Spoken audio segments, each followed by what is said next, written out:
Bonjour à tous et bienvenue pour ce 16e Marketing Reboot. Pour ce Marketing Reboot, nous avons la chance d'avoir Thibaut et Grégoire. Bonjour Isolis. Enchanté. Alors, le sujet multicanal, cross-canal, omnicanal, 20 ans de préfixe pour atteindre le full funnel. Vous allez voir que du bonheur pendant une bonne vingtaine de minutes. Et puis, bien sûr, pour ça, on a Grégoire.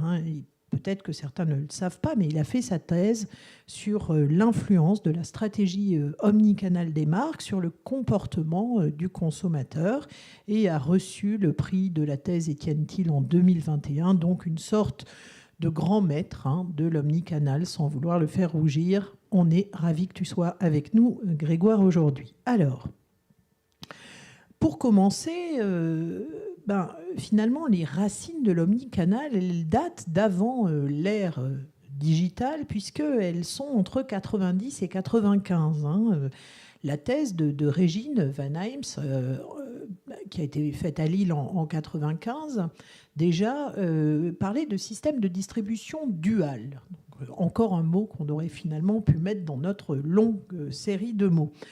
Alors, aujourd'hui, les sujets qu'on aborde, ils sont au cœur de la stratégie de nombreuses marques, enseignes, groupes de distribution. Et c'est finalement un terme qui est utilisé et qui va, on va le voir, s'apparenter beaucoup, résonner dans des stratégies de croissance.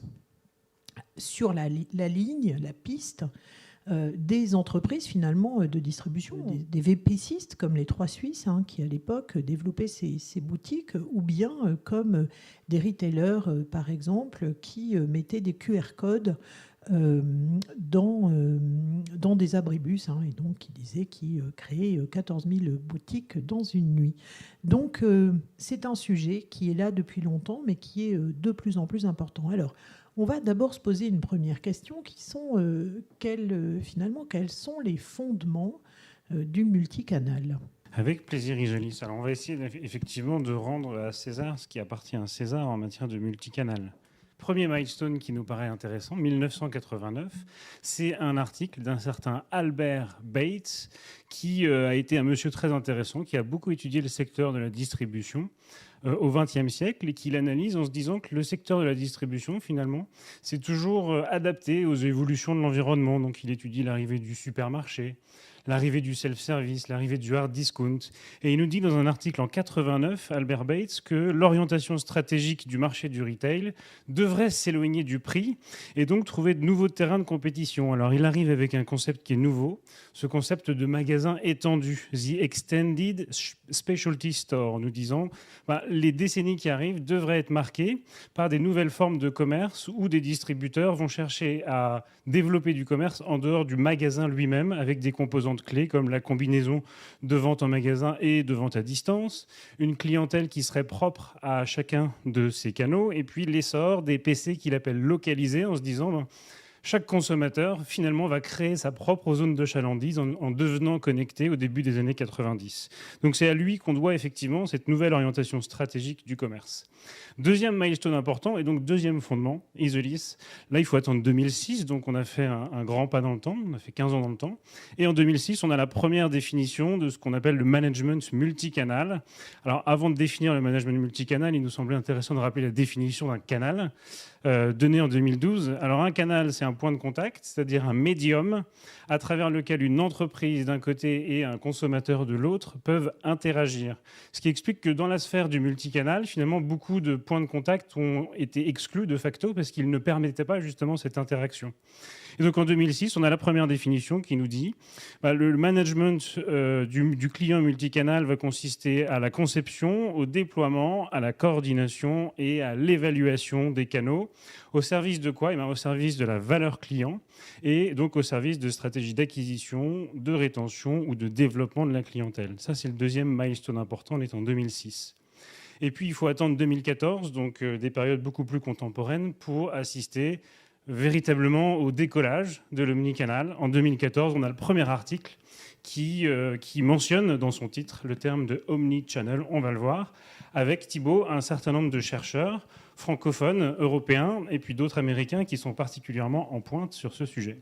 Merci Grégoire. Alors effectivement, une Française, Régine Van Hems, bien connue pour ses travaux sur le cross-canal, un Hollandais, Peter Verhoef, on vient de le voir, qui est très connu pour ses multiples recherches sur le sujet de l'omnicanal, qui est lui professeur à Groningue aux Pays-Bas, et puis bien sûr Scott Neslin, dont on vient de parler, le père de cette première définition de l'omnicanal en 2006 dans cet article qui est absolument fondateur.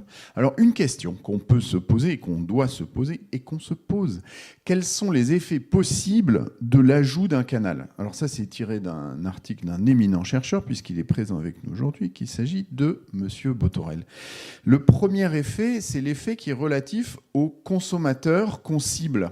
Et là, on va regarder l'effet donc de l'ajout d'un nouveau canal sur ce consommateur avec deux premières choses. D'abord, on va analyser l'impact sur la valeur du client, sur son potentiel de développement, et puis également sur ses préférences.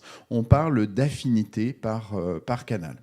Deuxième grande famille d'effets qu'on va bien sûr avoir envie d'analyser dans le cas d'un ajout de canal, les effets cumulatifs liés à ce canal supplémentaire. Alors d'abord, les analyses de synergie, beaucoup d'imbrication, beaucoup d'effets croisés entre les canaux, et puis ensuite un effet volume, un effet d'empilement qui pourra, on le verra plus tard, nous amener jusqu'à des effets parfois de saturation. Alors, tout à fait. Tu parles, Thibault, d'effet de saturation. On peut se demander finalement pourquoi multiplier les canaux. C'est une bonne question, ça. On va se la poser. Alors, quand on regarde le monde académique, on voit trois apports d'un nouveau canal. Le premier, c'est un apport pour l'enseigne. Donc, en termes de visibilité, d'un apport de notoriété, en termes d'image de marque, de vente additionnelle. Le deuxième pilier d'apport d'un nouveau canal, c'est les ventes, bien entendu, générées par ce canal. Quand on parle de multicanal, on parle de croissance, généralement, dans une entreprise. Donc, bien entendu, les ventes associées sont absolument fondamentales. Et puis, l'intérêt du nouveau canal pour le canal déjà établi, parce que c'est une grande question, et on va en parler après. Finalement, la cannibalisation ou bien la dynamisation, l'ajout d'un nouveau canal et des spécificités qu'il comporte. Donc, ces trois apports sont bien sûr, quand on s'intéresse à l'omnicanal et au multicanal, à regarder. Et également parce qu'on a des effets d'interaction entre plusieurs canaux. Thibault? Et bien sûr, on a des effets d'interaction qu'on va observer d'abord sur le chiffre d'affaires avec un premier effet très clair, c'est que plus on va augmenter le nombre de canaux et plus le chiffre d'affaires des clients augmente également. Une deuxième relation très claire, c'est celle de la probabilité de rester actif, de rester un consommateur actif dans une relation. Et là aussi, la relation est très claire. Plus le nombre de canaux augmente et plus cette durée de relation, cette probabilité de rester actif dans la relation va augmenter également. Donc au final, la valeur d'un client, elle est très clairement corrélée avec le nombre de canaux qui sont fréquentés. Et puis Thibault, le troisième grand intérêt de multiplier les canaux, on l'a vu, d'abord il y a des apports pour l'enseigne, il y a des apports sur les ventes, et puis des apports sur la valeur client que tu viens de mentionner. Alors pourquoi multiplier les canaux? La dernière bonne raison, c'est, d'après cet article que je citais tout à l'heure de 2014, l'idée qu'en tant qu'enseigne ou qu'entreprise, on n'a pas vraiment le choix. D'abord, on nous dit que l'omnicanal, c'est un comportement de consommateur, c'est pas une stratégie d'entreprise. Et en 2014, on a donc dans la Management Review du MIT ce premier article qui nous dit les comportements de consommation changent de manière radicale, en particulier avec l'essor croissant du mobile. On démontre par exemple le taux de pénétration du smartphone qui, entre 2015 et 2020, est passé de 50% en France à près de 80%. Donc on voit bien qu'en effet, on a une maturité d'usage des consommateurs, des comportements cross-device, des comportements de mobilité dans les trajectoires d'achat. et qu'à défaut d'adaptation stratégique des enseignes du retail, eh bien, il y a un risque évident de ne pas répondre à des attentes ou des exigences croissantes des consommateurs. Donc c'est la troisième bonne raison, c'est l'idée d'abord qu'on n'a pas le choix et qu'il s'agit avant tout de répondre à des comportements de consommation, de transactions, mais aussi de consommation de médias qui évoluent et donc essayer d'y répondre le mieux possible. Merci beaucoup Grégoire, effectivement, et ça nous amène finalement du multi à l'omni-canal. On avance, on va le voir, on va finir par arriver au full funnel, ne vous inquiétez pas. Et donc c'est l'idée du management finalement des nombreux canaux et des points de contact avec les clients pour bénéficier des synergies et optimiser l'expérience des clients au travers des canaux. Donc Grégoire, est-ce que tu peux nous résumer rapidement, parce que tu as passé plusieurs années de thèse là-dessus, mais 25 ans de recherche sur, on l'a dit, les stratégies de croissance liées à l'omnicanal. Tout à fait, Isolis. Mais j'ai résumé plusieurs années en une slide. Alors, la première idée que je trouve importante et intéressante, c'est que à la fois dans le multi, dans le cross et dans l'omnicanal, systématiquement, on va parler d'une stratégie de croissance, en fait. Il s'agit d'aller chercher de la croissance quand les leviers historiques ont été épuisés. L'idée de pénétration, l'idée d'élargir la gamme, ces leviers-là sont épuisés. Donc, on va chercher un levier de croissance nouveau en développant le nombre de formules de distribution, en fait, qui sont disponibles. Alors, on parle de multicanal, et tu le rappelais, Isolis, avant même l'e-commerce et le digital. Les acteurs de la vente à distance, de la VPC par exemple, qui vendaient par catalogue, commencent à implanter des boutiques physiques à Lille. C'est le début du multicanal. Et donc, on va chercher une stratégie de croissance par une stratégie de s'adresser à des nouveaux profils de clientèle grâce à une nouvelle formule de distribution. Par exemple, des clients qui sont réticents à l'achat à distance, qui par contre pourraient être convaincus et donc devenir clients et acheteurs grâce à un nouveau canal qui serait la boutique physique. Donc, on va chercher effectivement à multiplier les canaux pour adresser des cibles de clientèle qui sont complémentaires. Il faut attendre les années 2005, 2006, 2007 et donc l'essor du e-commerce pour commencer à parler de cross-canal. Beaucoup d'enseignes du retail se rendent compte en effet que l'idée qu'un canal va adresser un seul et unique segment de clientèle est une idée qui est assez erronée finalement. Avec des comportements qu'on nomme repos, showrooming, webrooming, cette idée d'aller chercher de l'information sur un canal, qui soit offline ou online, et puis d'acheter sur un canal qui n'est pas le même. Donc cette idée de comportement cross-canal au sein d'une même expérience d'achat. Alors on s'y intéresse beaucoup parce que dans ces années-là, on démontre que quand un client change de canal dans son parcours d'achat, eh bien, il a 80% de chances de changer d'enseigne en même temps que de changer de canal. Donc on développe des stratégies de rétention, des stratégies de réservation, de e-réservation, de click and collect, bref, autant de stratégies ou de tactiques de rétention client au sein d'un parcours. Donc dans le multi et le cross-canal, quand on parle de canal, on parle d'un canal de distribution qui permet une transaction.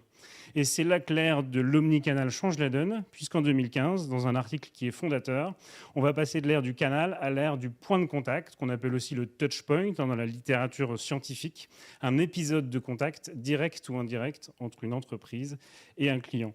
Donc là aussi, on va aller chercher une stratégie de croissance, mais de manière très différente, de manière beaucoup plus holistique en fait, autour d'un client, avec cette notion que le nombre de points de contact augmente et qu'on doit identifier de plus en plus des synergies, cette idée que 1 plus 1 égale 3, et donc que les différents points de contact vont s'impacter les uns avec les autres en matière d'efficacité. Donc voilà 25 ans de recherche sur les stratégies de croissance, mais abordées du point de vue de la recherche.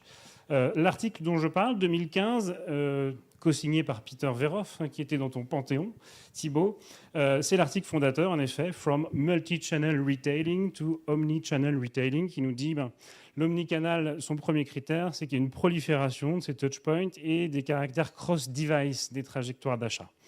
Ça, c'est la première dimension clé. Et puis la deuxième dimension clé, qui est intéressante, d'ailleurs du point de vue de la recherche, c'est que la frontière qui existait et qui était très solide depuis longtemps entre le monde du retail, le monde de la distribution et celui de la communication ou de la relation client, cette frontière-là devient poreuse. Donc on voit émerger des touchpoints, comme le dirait Peter Veroff, qui sont pas simples à catégoriser. Il nous cite des points de contact comme Instagram, qui lance des fonctionnalités en 2015 de one click buy, donc un look qu'on repère, qu'on peut acheter en un clic avec une mise au panier directe sur le site. Peter Verhoff nous dit « Je n'arrive pas à classer ce point de contact. Je ne sais pas si c'est de la relation client ou si c'est de la transaction. » Et donc, cette frontière poreuse, c'est sûrement une caractéristique clé de l'omnicanalité. Ensuite, c'est intéressant parce qu'on met en lumière dans l'omnicanal des effets qui sont à la fois positifs, c'est plutôt bon signe, rassurant, c'est les fameux effets de synergie, mais aussi des effets qui sont négatifs avec des effets de saturation. Et donc, on découvre beaucoup de sujets, de challenges autour de la réactance, de la pression perçue par le consommateur, à défaut de pouvoir réconcilier au niveau individuel l'ensemble des expositions publicitaires ou des stimuli publicitaires auxquels il peut être exposé. Donc on a là une définition en 2015 du management omnicanal et elle est toujours très actuelle. C'est le management des nombreux canaux et points de contact. On retrouve notre touchpoint avec les clients. L'objectif étant de bénéficier d'effets de synergie et d'optimiser l'expérience client au travers des canaux et la performance commerciale des canaux. Voilà donc l'évolution des 25 ans de recherche du multi à l'omnicanal, Isolis. Merci beaucoup. Donc, on l'a vu, cette évolution, et finalement, on va se poser notre dernière question. Hein. Pourquoi développer une approche full funnel pour aller orchestrer tout ça? Alors, Thibaut, parle-nous un peu de cette orchestration et de cette vision en full funnel. Alors, très volontiers, parce que qui dit touchpoints dit finalement imbrication de tous ces points de contact. Et donc, si on prend un funnel de conversion, le fameux entonnoir, depuis la notoriété jusqu'à la conversion, eh bien, on va avoir, au fond, avec cette notion d'orchestration de tous les points de contact, un double mouvement. On va avoir un mouvement du bas vers le haut, c'est-à-dire un mouvement vers beaucoup plus d'adressabilité, une volonté de savoir à qui on parle. Ça, c'est bien sûr quelque chose pour lequel les canaux qui sont en bas du funnel sont naturellement surdoués, puisque on sait beaucoup plus identifier les personnes à qui on parle. Alors que sur les médias de notoriété, c'est bien entendu plus complexe. Eh bien, on va aller vers une adressabilité croissante, y compris sur les médias plutôt historiquement de notoriété, de branding, comme la télévision. Et puis, dans l'autre sens, on a un mouvement, pour le coup, de haut en bas, sur la mesure de l'impact et plus particulièrement sur l'incrémentalité, cette capacité à identifier le réel impact d'un stimulus. Donc on le voit, on a ce double mouvement dans le cadre de cette orchestration qui va nous amener à ce concept clé dont tu parlais, Isolis, ce full funnel. Cette idée qu'on va aller réunir les enjeux de construction de marque sur le haut de tunnel avec les enjeux de marketing de la performance sur le bas de tunnel.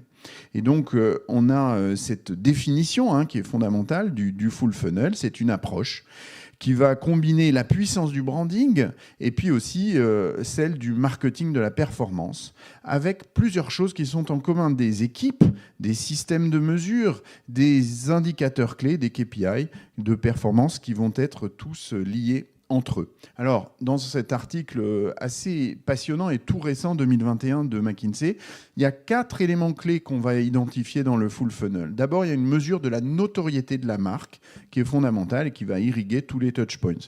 Deuxièmement, il y a un ensemble unifié d'indicateurs clés de performance. Troisièmement, il y a un modèle d'allocation d'investissement qui va être complètement repensé et actualisé. Et pour terminer, un operating model, ce qu'on appelle un modèle d'exploitation du full funnel qui va être intégré, qui va être coordonné avec de la collaboration entre des gens à l'intérieur de l'entreprise, à l'extérieur, entre différentes agences parfois, et des adaptations aussi avec de capacités de testing et d'apprentissage qui vont être absolument majeures.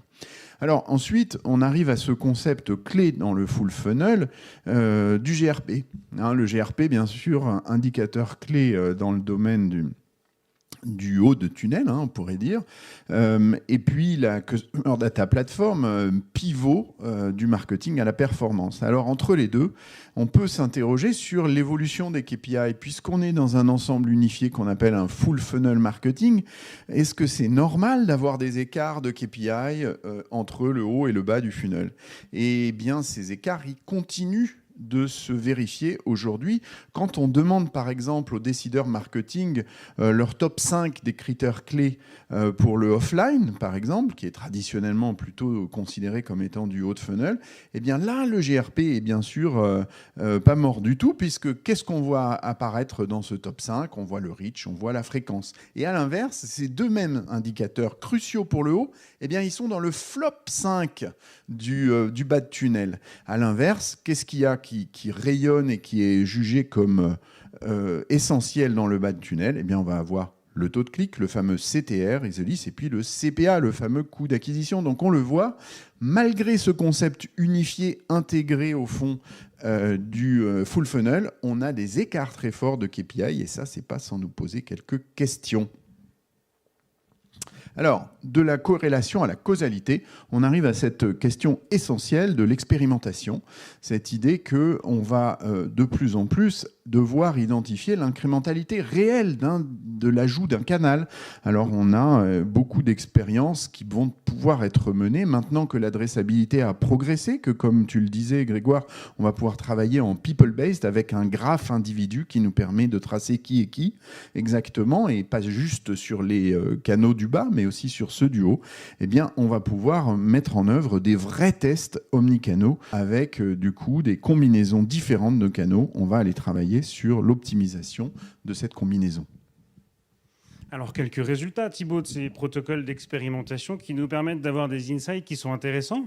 D'abord, on va essayer de mesurer en effet des impacts incrémentaux sur les ventes à travers les canaux. Donc, on va bien aller chercher à la fois des ventes qui sont digitales, e-commerce, et puis des ventes issues d'un réseau de boutiques physiques, en essayant de travailler sur des séquences, des cinématiques et donc des combinaisons de canaux de contact qui sont différents et une mesure sur les ventes sur les différents canaux qui sont disponibles pour le consommateur. Alors on voit qu'en effet, cette idée de façonner, de construire, de concevoir des parcours clients, elle est intéressante parce que l'omnicanal va permettre justement de travailler pour anticiper, essayer de même prédire parfois le canal de conversion qu'un consommateur va choisir pour effectivement effectuer sa transaction. Donc en fonction du mix qu'on va activer en marketing relationnel, on pourrait presque prédire la fin du parcours en mesurant des effets qu'on appelle own channel, c'est-à-dire qu'en fait des canaux de contact qui sont plutôt offline vont générer l'essentiel de leur impact également en offline, et au contraire que l'activation de canaux mobiles, par exemple, dans un mix de CRM, va à la fois générer des incréments de conversion en e-commerce et visible également en boutique physique, quasiment à 50-50 en fait. Donc on va effectivement mesurer ces effets croisés et donc la capacité du CRM omnicanal à façonner les trajectoires d'achat et les parcours clients. Et puis ces protocoles expérimentaux, comme tu le présentais à l'instant, Thibaut, nous permettent aussi de se poser la question du grand retour des modèles de reach et de fréquence, qui sont effectivement dans le flop 5, des indicateurs qu'on décide de retenir pour sélectionner un canal. Alors, on ne mesure pas encore du taux de clic sur les campagnes TV. En revanche, se rapprocher du reach sur des canaux qui sont programmatiques, donc cookie-based, ou des canaux nominatifs comme l'email, nous permet en effet de remobiliser ces vieux modèles de votre funnel avec des enseignements qui sont assez nouveaux. Donc, en fait, le CRM omnicanal, de fait, va générer une forme de millefeuille. Et donc, on va essayer de mesurer comment ces feuilles, donc ces canaux, vont interagir entre eux, avec des travaux qui sont très liés à la mesure d'audience, donc à la couverture de cible, donc les modèles reach fréquence dont tu parlais, avec d'abord l'identification de la cible qu'on souhaite adresser, et puis quel est l'impact réel d'un canal et d'un canal supplémentaire sur la couverture de cette cible et sur la fréquence moyenne de contact. On s'aperçoit qu'il y a deux effets qui coexistent et qui d'ailleurs expliquent ce phénomène de synergie, le 1 + 1 = 3.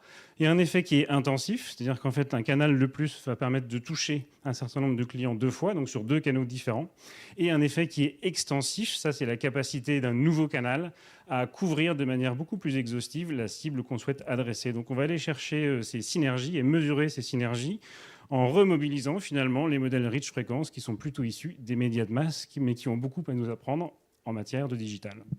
Tout à fait, merci beaucoup. Le millefeuille, le fameux millefeuille, comme on dit. Donc, c'est la fin de ce reboot. Je vais me permettre de let's reboot, puisque traditionnellement, nous let's rebootons à la fin de chacun de nos webinars.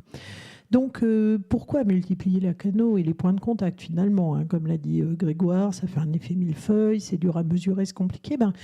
Clairement, ça génère des apports au niveau de la marque, de l'enseigne, des impacts positifs sur la valeur client, hein, ce qui est quand même important.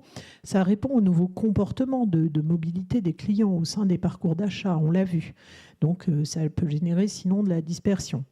Deuxième élément, quelles sont les dimensions clés de l'omnicanal? Alors la prolifération de touchpoints, on l'a vu, hein, et le caractère cross-device, les frontières entre canal de distribution et de communication qui s'effacent, hein, c'est super intéressant, un canal qui devient à la fois distribution et communication.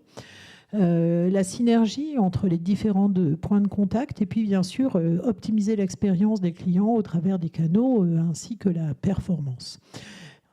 Pour conclure, comment travailler l'orchestration vers le full funnel marketing? Bien sûr, en travaillant l'adressabilité des audiences, on l'a vu, et les activations en CRM programmatique par des méthodes et des métriques d'efficacité people-based, hein, donc basées autour des individus et non pas basées autour des canaux, pas channel-based. Et puis bien sûr, en accélérant l'exploitation des méthodes d'expérimentation, hein, on vient de le voir, pour mesurer l'apport marginal ou incrémental d'un point de contact additionnel dans ce fameux millefeuille qu'est le full funnel. Je vous remercie infiniment d'avoir suivi ce Marketing Reboot. Merci Grégoire, merci Thibaut, merci à tous et à très vite.